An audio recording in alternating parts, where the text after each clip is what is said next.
Hi, and welcome to the IDEMS podcast. I'm David Stern, founding director of IDEMS, and it's my pleasure today to be here with Rikin Gandhi. I hope I've pronounced that okay, from Digital Green. Great to be here with you, David. Yes, it's wonderful to dig into this with you. Absolutely. I have to confess that while Digital Green was more on the video side of things, I didn't know as much about it. Now you've got into this AI piece. I'm really in awe of how you've been going about this. I'm really pleased to be able to have this discussion. It's a follow-up discussion from a previous episode where I demonstrated I'm a bit of a fan of your approach.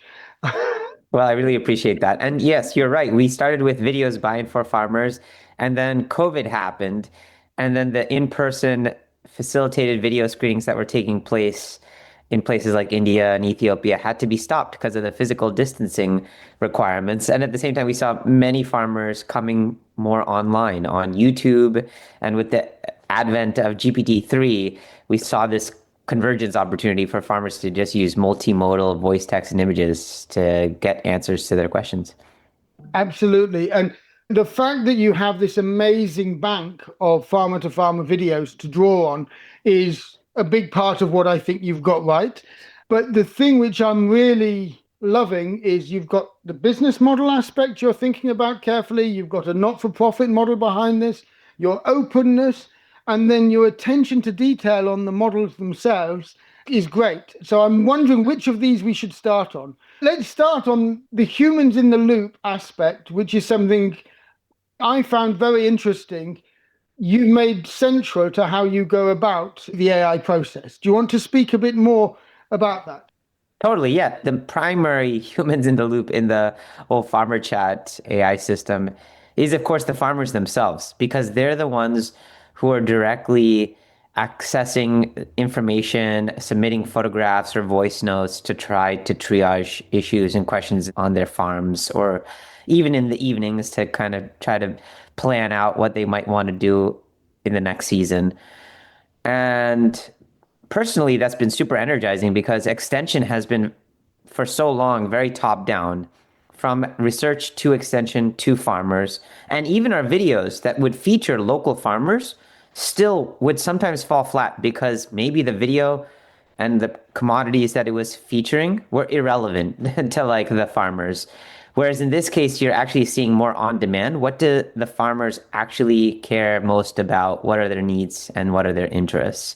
And then the data and the insights that they're sharing in the form of these voice notes, photos, or text prompts, or even their usage patterns in the app are really amazing and rich resources, because that then helps to prioritize what are then the needs from a language point of view, an image point of view, a content point of view, so that we're not trying to scour the world in a blanket way, but are really seeing as per farmers' actual demands and where the AI systems are working well and where they're failing, we can close the gaps in a much more targeted way.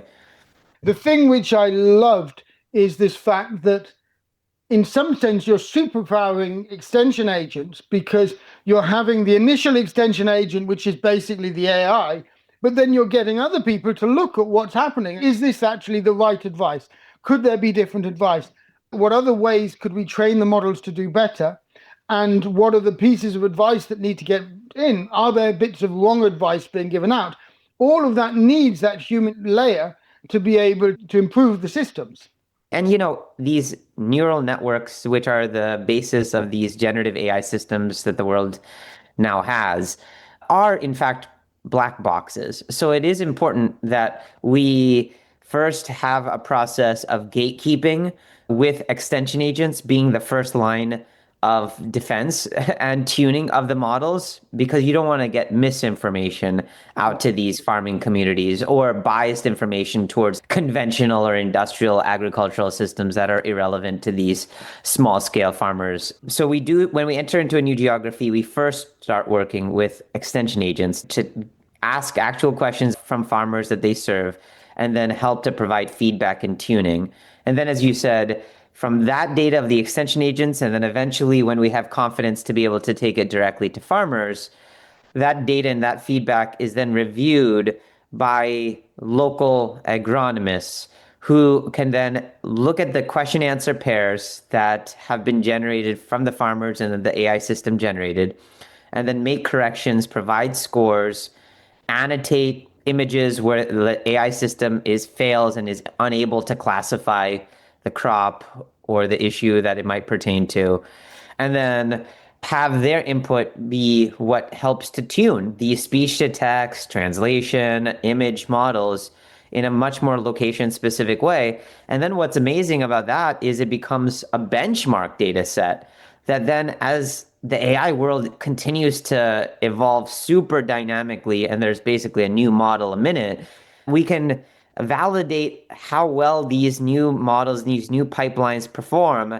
not by some generic expert sort of data set, but by the actual farmers' queries and these local agronomists' reviews. What's great, you get so many details right. These benchmark data sets you're making open. So these can be then built into different sorts of models. These can actually be reused. There's the language component, which I'm also so in awe of. Just a few years ago wouldn't have been possible, but you're now doing all this in local languages.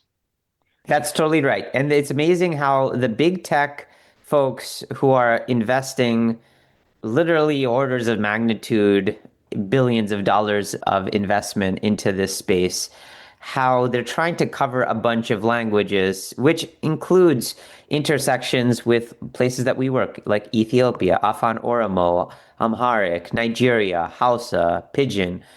The issue is that these models are not often tuned to our agricultural domain. And keywords in the agricultural space that are mistranslated or are misinterpreted from a speech to text or text to speech basis can throw off the rest of the pipeline completely. The word, for example, biga in the state of Bihar in India can mean different units of land depending on which part of Bihar you are. In some places, it's 1/10 of an acre. In some other part of India, it's another dimension.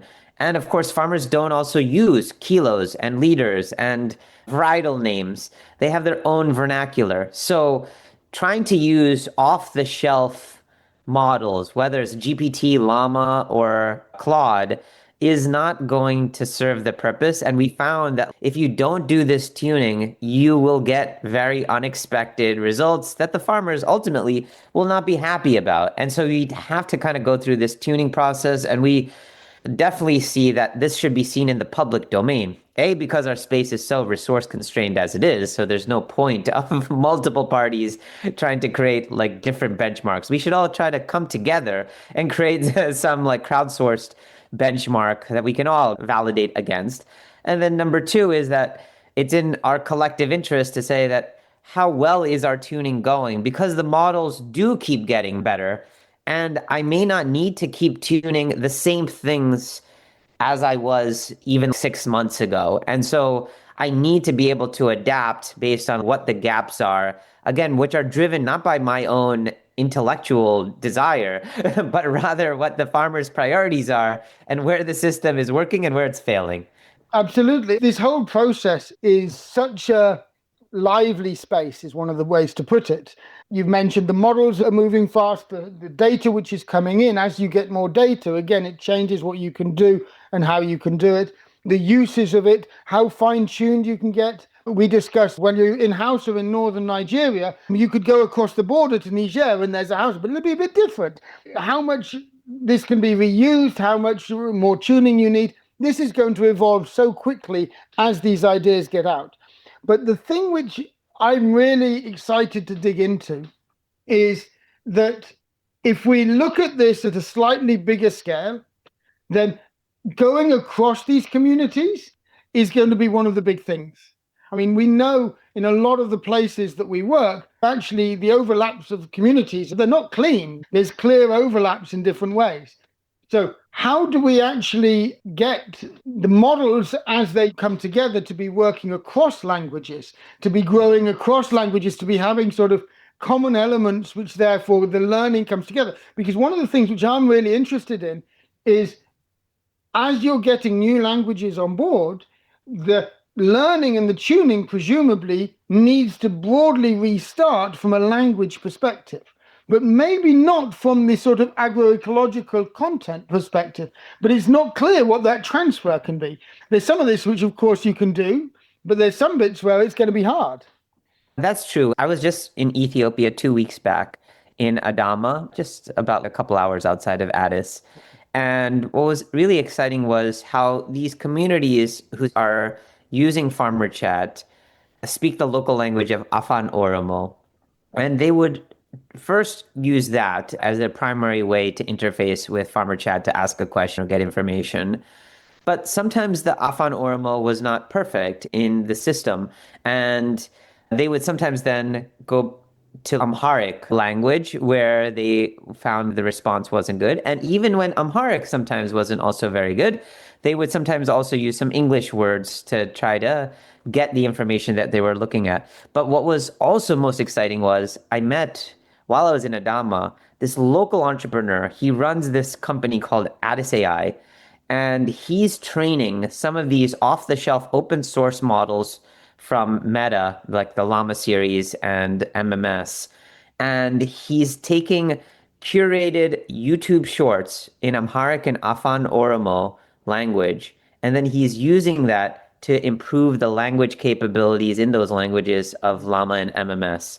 And it's actually performing really well. We took it out to the field and got some farmers' feedback because, again, what he's doing is he's not just assuming that the YouTube videos are going to make these models perfect, but he's using reinforcement learning with human feedback to make the issues that these tuned models are having better and to resolve them. And we find that compared again to like off the shelf whisper models from OpenAI or Google's automatic speech recognition models, they're much more performant and way more natural sounding, including when you hear the text to speech output of these models. And as you said, the power of these AI models is sometimes non-intuitive because they are these black box neural nets.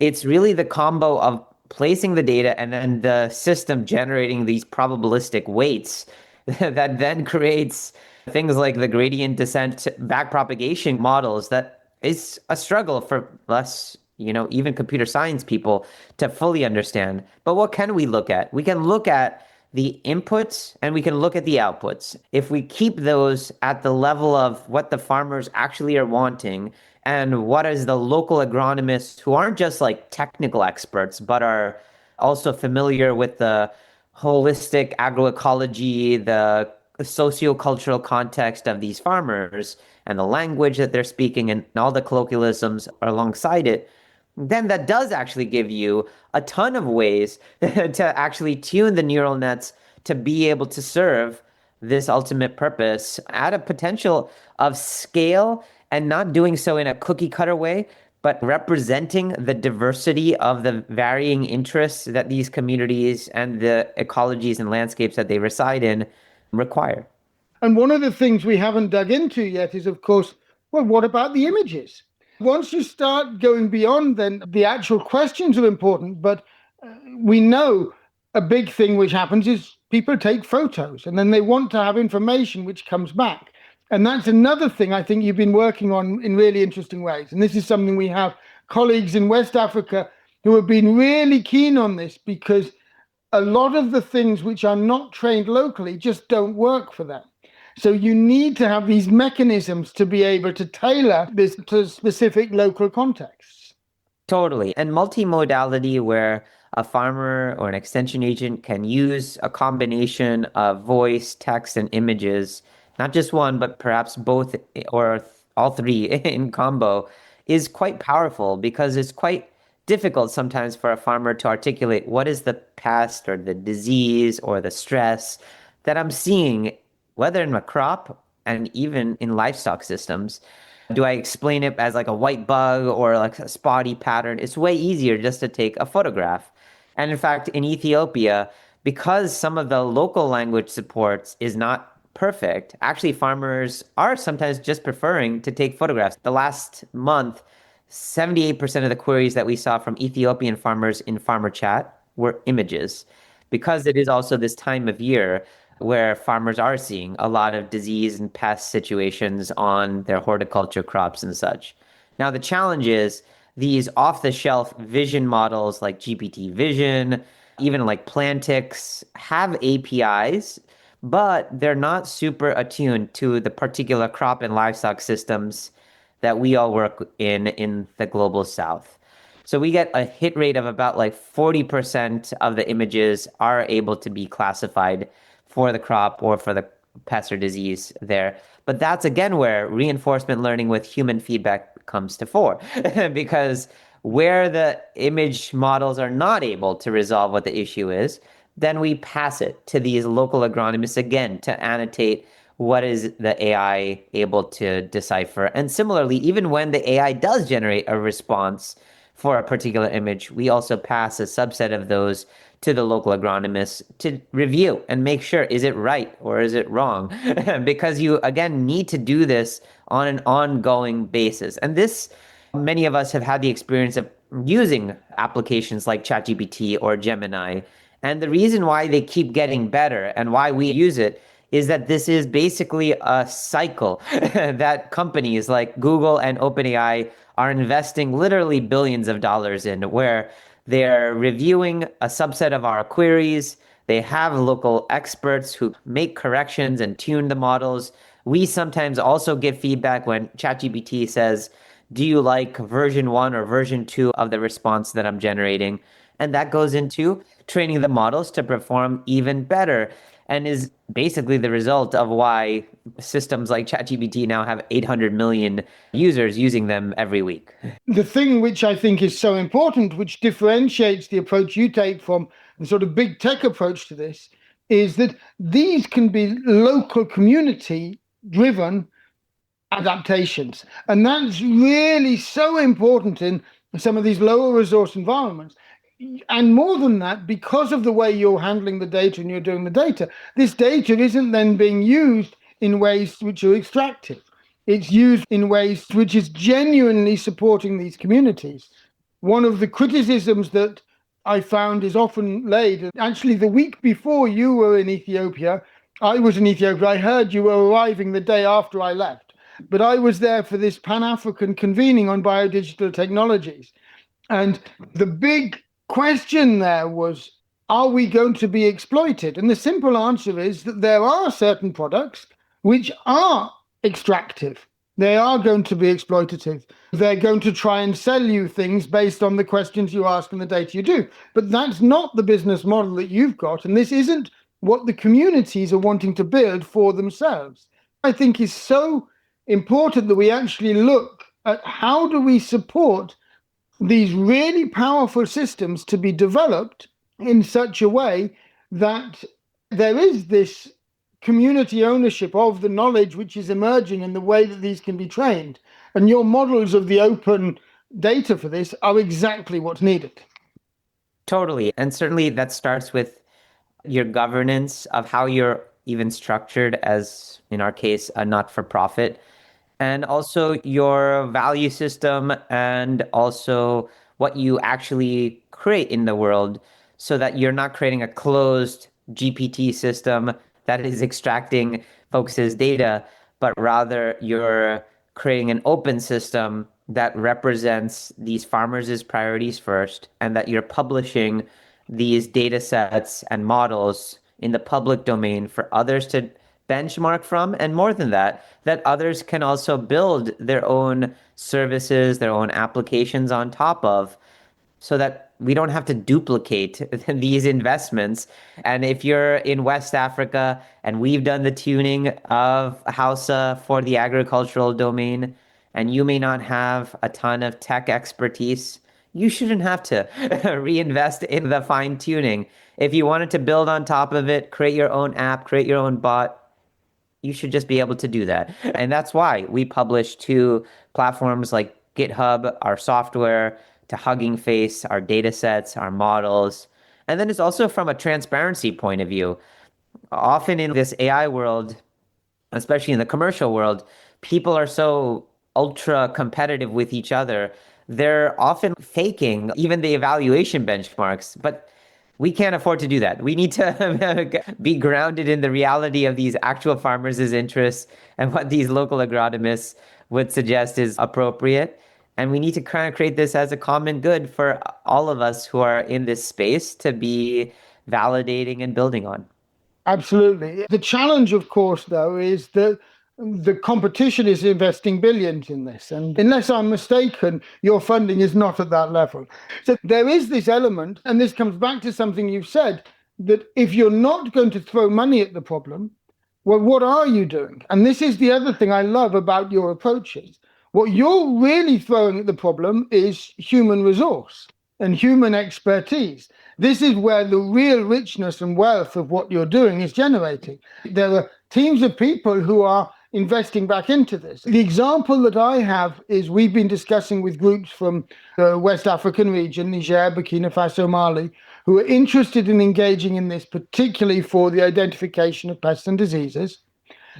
And they have structures in the universities which could be built out and could easily now interface with what you're doing to be that validation step. This sort of expert agronomist, this expert entomologist, they want to be part of this, and this can be part of the student training. You can actually build this in to university programs, because the open approach that you're taking means that actually publicly funded institutions like universities are natural partners. You can access a human infrastructure which can just be, well, it's competitive, because that's what you need. That's what the money is being spent on anyway. It's been spent on people spending time. Totally.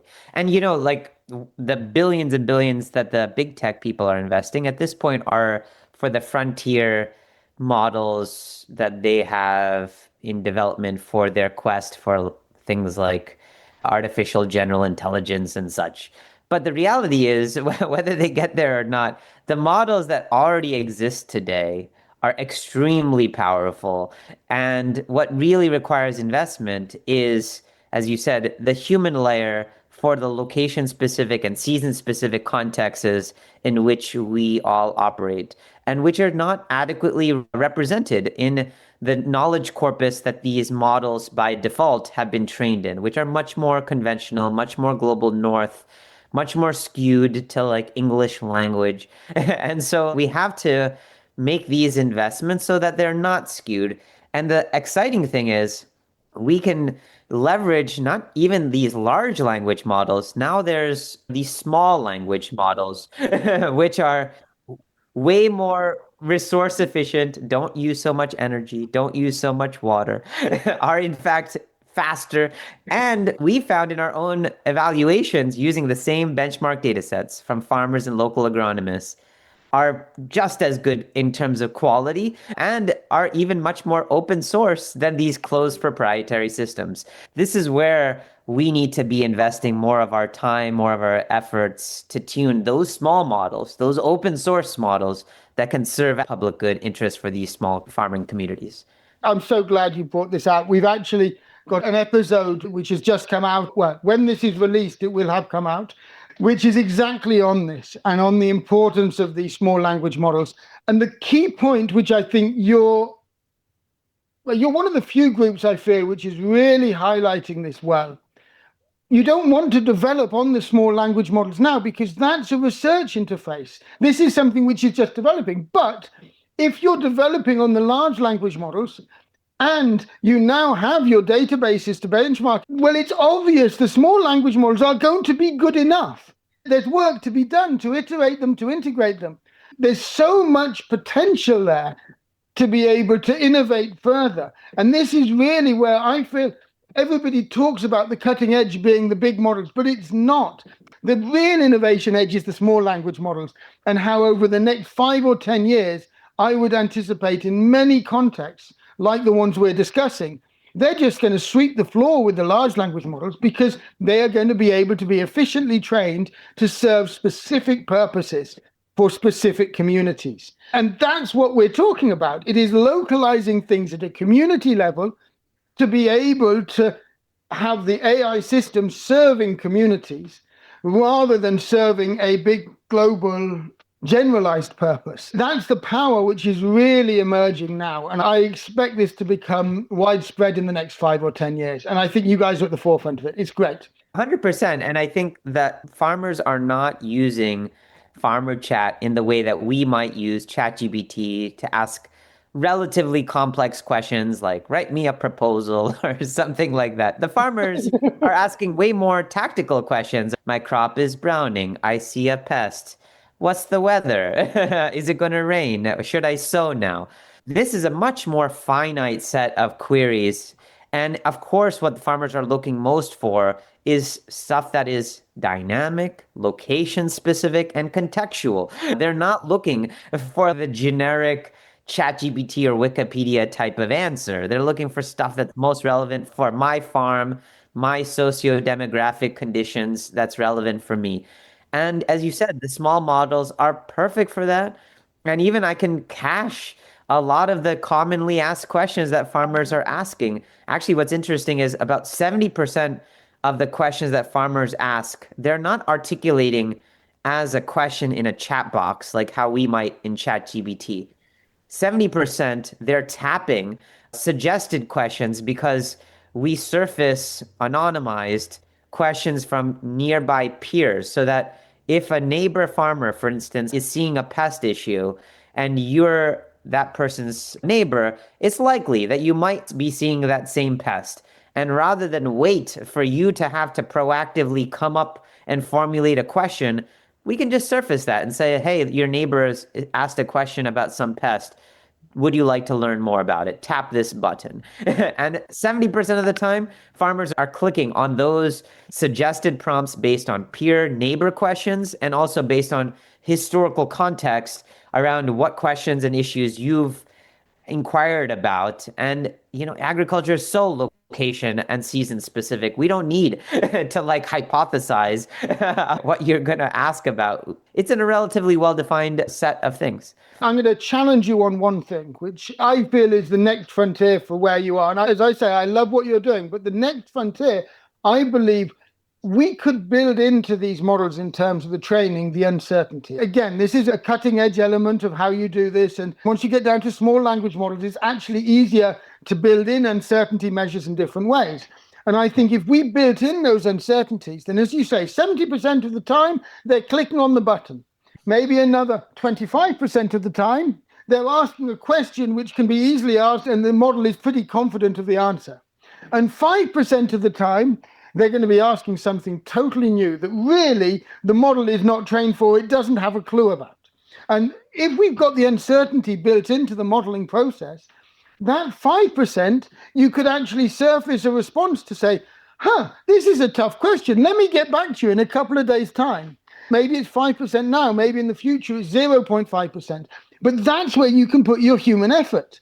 And you can actually have timely human effort, which means that those ones get surfaced to an urgent agronomist who's part of the team and who's able to provide this feedback in a timely way, which is not instantaneous. And that's the sort of thing where I could imagine these systems could be built out to be so reliable. And my favorite example of this is the post office. People forget AI's been around a long time. When we finally had an AI which won at chess, the post office moved all its reading of letters to an AI system. And when they started it, it was worse than the human sorters. It was sort of less than 90%. Of course, now it's 99.99%. The errors are really small, and you get interesting feedback loops when it gets wrong with the post office system. And this is exactly how AI works. All we need to do is put in place the right human structures to improve the learning around it. And you've got a system which is set up perfectly to do this. You're doing it retroactively. I believe in certain cases, you could be doing this as a hold to say, the AI says, I don't know yet, I'll get back to you. And that, I think, with the small language models with uncertainty built in, is going to be the next frontier. Is this something you're thinking about already? No, I think it's a great idea. I mean, it is technically complex. But what we have added is because we do have situations where the AI is unable to answer. For example, for certain types of images, it's not able to classify what is this crop, what is the pest or disease, or even for livestock. and the AI returns, sorry, I don't know the answer. So we certainly log that, and then we end up having to do this separate step afterwards to be able to get back to the farmer later, often much later, with improvement.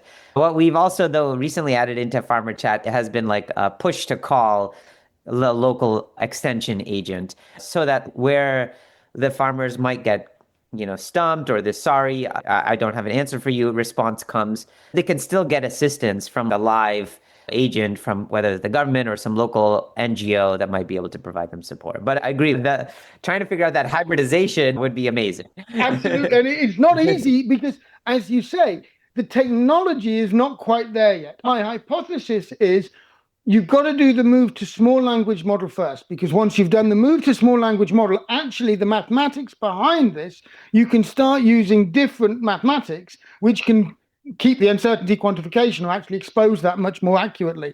That's my hypothesis, but that's the frontier of maths on what's happening on this. And this is why it's so exciting at the moment.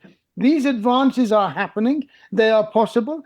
But if we have the design based on the service we want the farmers to be receiving, and then we actually work back from that. Well, what's the work we need to do on the models?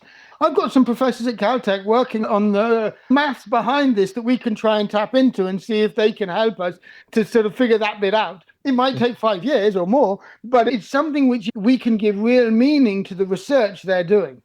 No, that's true. And that's why I think we all need to keep one foot in these like frontier research on AI and keep abreast of what's happening there, to even leverage and incorporate techniques that could address the kind of point that you're having around how do I provide uncertainty and be able to escalate to a human expert where necessary and slow down the responses as appropriate, while simultaneously having one foot in the what exists already in these small language models, these open source models, and that I can invest at the application layer. And as you rightly said, engage the community of universities, local student networks, other NGOs who today might feel that this AI technology is for the tech crowd, but actually requires their input the most because they have the grounded location specific info.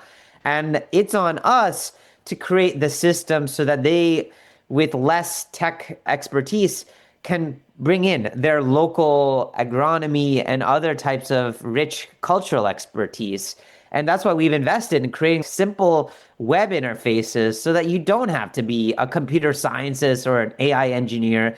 You can just look at a photograph and help to classify it, or look at the question answer pairs that are being generated and just tag what's right, what's wrong, what other info or link or citation would you provide here.